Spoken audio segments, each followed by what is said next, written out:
We're covering Wolfman in 1941, not the movie. I thought this movie was more popular than the 2010 version, but every time I look this movie up, all I see is the 2010 version. But yeah, we're talking about the classic 40s version from Universal. Since I've been covering a slasher series for a while, I wanted to cover something completely different and going into a golden age horror movie exactly what I needed.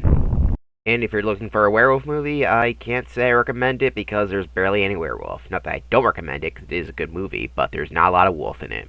About 10 minutes of the entire picture has a wolf in it, which is kind of insane for a movie called The Wolfman.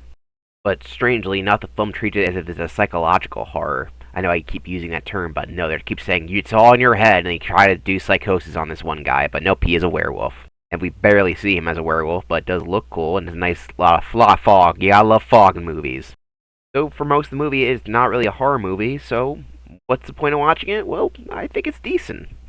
It is mostly a mystery film about figuring out what's even going on with this random weird werewolf thing that might be happening, or is it happening? You don't know. And that's kind of interesting. I like that aspect. The film is pretty short at only an hour and 10 minutes, and also has a pretty tight pace. So unlike some other movies from the time period which have some terrible pacing, this film does not bore at all, even though it doesn't have a lot of werewolf in it.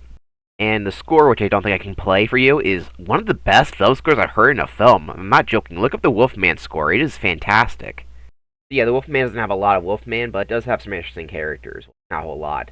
But yeah, the main character, Lawrence Talbot, played by Lon Chaney Jr., is definitely a highlight. I've seen this character before in an Abbott and Costello movie, but this is the first time I saw him in an action movie, and he's great.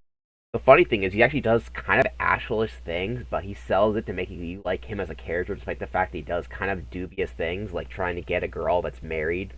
And on paper, that sounds like a dickish thing to do, but the way it's written and directed and acted, I don't know, it works, and you gotta watch the movie for yourself to figure that out. If you're a fan of werewolves, so I guess you could watch this movie to see where it all started, and it's so brisk, I recommend it.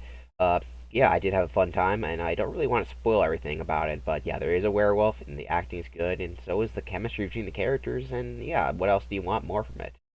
You can find it, it's because Universal doesn't want to showcase it very often, just on any streaming service, and I don't hear anything like that, so there you go.